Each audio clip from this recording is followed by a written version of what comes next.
Hello again everybody, it's Genghis here of course, and this time I've got a video of the M41 Walker Bulldog. This is a new Tier 7 American light tank. There is already the T-71.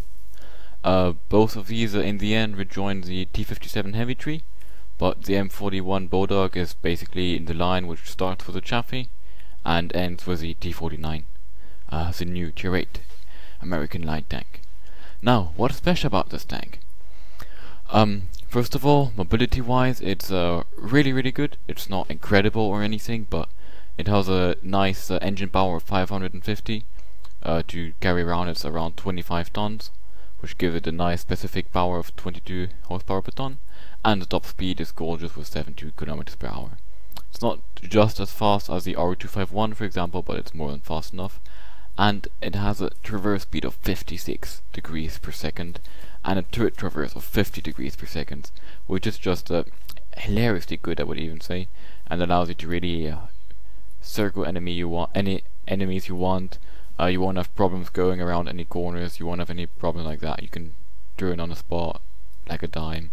So mobility wise, it's really good. Otherwise, it has the 400 meter view range, which you really want to have on a Tier 7 Scout, because it makes you be able to compete with the Tier 10 mediums, for example, who also will use optics.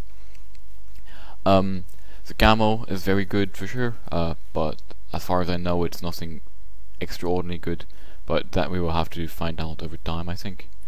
But what really actually is a marking point of this tank is the guns. Basically, this tank has two guns which you can use.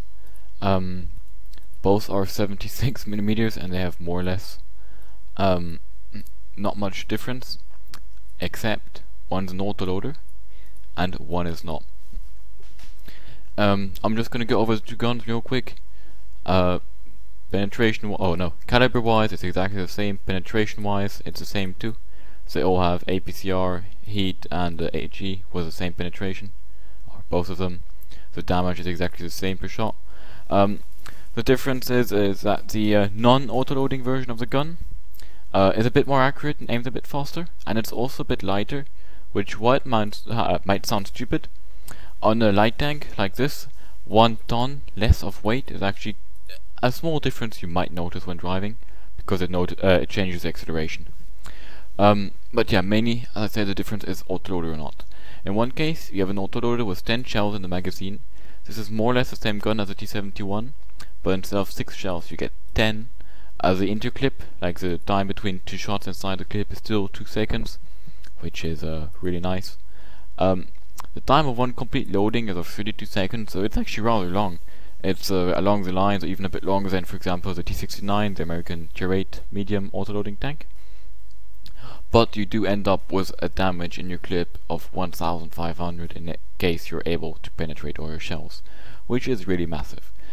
However, well, it's kind of a weird situation, because you end up with a lot of shells, 10 shells, and even if your interclip time is only of 2 seconds, you're going to need 18 seconds to shoot all of those shells, which is an exposure time you're probably not going to be able to manage, because you're going to die if enemies shoot back at you. So it's only going to help you in 1v1s, or maybe if you go up, shoot 5 shells, go back, peek over the ridgeline somewhere else, and shoot 5 more shells, for example. However, it's a really interesting option for end games or when you're sniping by camo. On the other side, the other gun, it has a massive rate of fire of 17 shots per minute, which gives it a DPM without anything, without a rammer, because, yeah, the non-autoloading gun can mount a rammer, I guess? Might be saying bullshit right now, I'm gonna check in a second.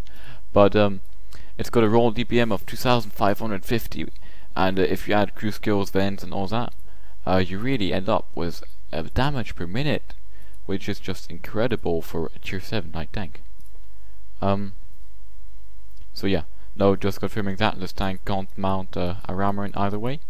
But basically this is it. This tank has got a really interesting gun, although the alpha is rather low. The penetration is more than enough. You can have a choice between 2 very interesting options, and this tank is probably going to be seen also in, for example, Tier 7 ESL, or Tier 7 competitive play in general, just because it has a really amazing gun combined with really good mobility, decent gun depression, and so on. So stay tuned for the replay we're going to see next. So we are following around the highway killer from Odem Mortis. He is choosing to use the auto-loading version of the gun, and as you can see, he's got basically 4 clips of APCR and 3 clips of heat. It's a test server. I think on the real server nobody's going to take 30 heat shells because they are very expensive. But anyway, it's Prokhorovka again, it's light tank party again, and when I say again, I'm making an allusion to the R251 video, which is already on the channel from yesterday. And he decides to go for the hill. Now while we're gonna watch him drive, I'm just gonna talk about the equipment real quick. In this tank I would really recommend you to take vertical stabilizers and optics, because you're going to have a very mobile playstyle. You have the mobility, you have the gun depression to get your gun to use. You're going to be shooting on the move or snapshotting a lot because you don't want to get shot at. The third module, I personally would probably take vents. Another setup I really like is having both optics and binoculars, because it really allows you to always have a vision advantage over your enemies on the move or when standing still, and it gives you a lot more flexibility on the battlefield. But yeah, I don't really recommend a camonette, because even if it's a light tank, the gun or guns and mobility are really good enough to keep you a viable damage dealer, more in a flanking role of course, throughout basically every game you're going to be in, except maybe in a tier 10 game on Himmelsdorf, but camonette's not going to help you there either. And you don't want to stay immobile that long or that close to the enemy, and it doesn't make that big of a difference in my opinion. So right here he's not shooting, he doesn't want to get spotted.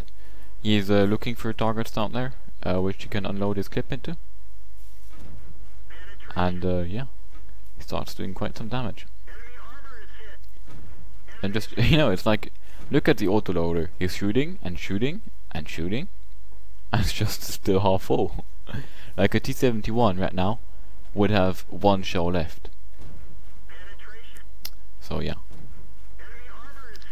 The problem is, of course, in a situation where you're maybe on a one-on-one, or you really need to do a certain amount of damage to kill an enemy. If you fail to penetrate a certain amount of shots and you're empty, you are down for 28 seconds, depending on, of course, your setup, your crew, and so on. But at least 32 seconds. No, at least, yeah, at least.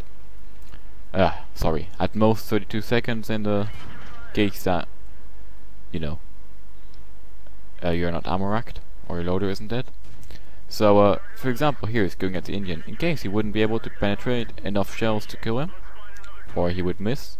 Like right now, it looks kind of bad, he's only got 7 shells left. I say only with a bit of irony, of course, but yeah. You can find yourself in a really bad situation if you're not able to run away. And that's where the advantages of the other gun comes into play. But just check this out. This rate of, well, it's not even a rate of fire, it's an autoloader, but this Indian Panther just got murdered by Highway Killer. Completely murdered. So yeah, the battle's slowly developing in the middle. The enemies are kind of going to make the minimap a bit bigger. Always forget to do that in replays. Pushing the 1-2 line. The middle is contested from both sides, but they have managed to win the side. As a test server, I think nobody is taking the battle all too seriously. But Highway Killer just drives through the enemy base, takes out the RT on the move, and is thinking about going off with that WZ, but then he sees another, the tier 6 American light tank appearing there, the T-37, and he decides to go after him and then get low, get into cover behind these ridge lines. And yeah, he's doing some nice spotting. It's probably him spotting this Baltic.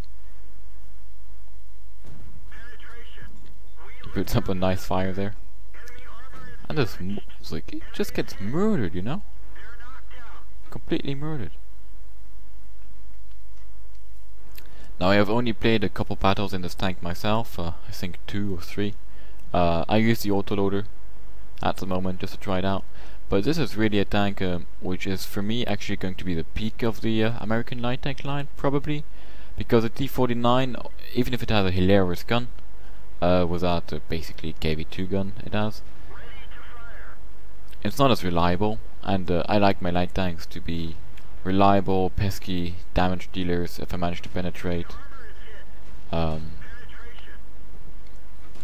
And you know, being a tier 7 light tank has its advantages too. You get into tier 8 games and not tier 9 games all the time. And you don't have a tier 10 game every second game. Now, as you can notice in this game, Highway Killer actually ran out of APCR. Well, ran out. If he would have reloaded, he wouldn't have had a full clip. So he was about to load heat, but then the battle was over. I hope you enjoyed this short replay.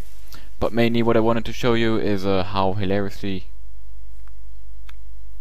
Well, basically I wouldn't say this tank is overpowered, at least not yet, or maybe that's going to become more apparent on the live server.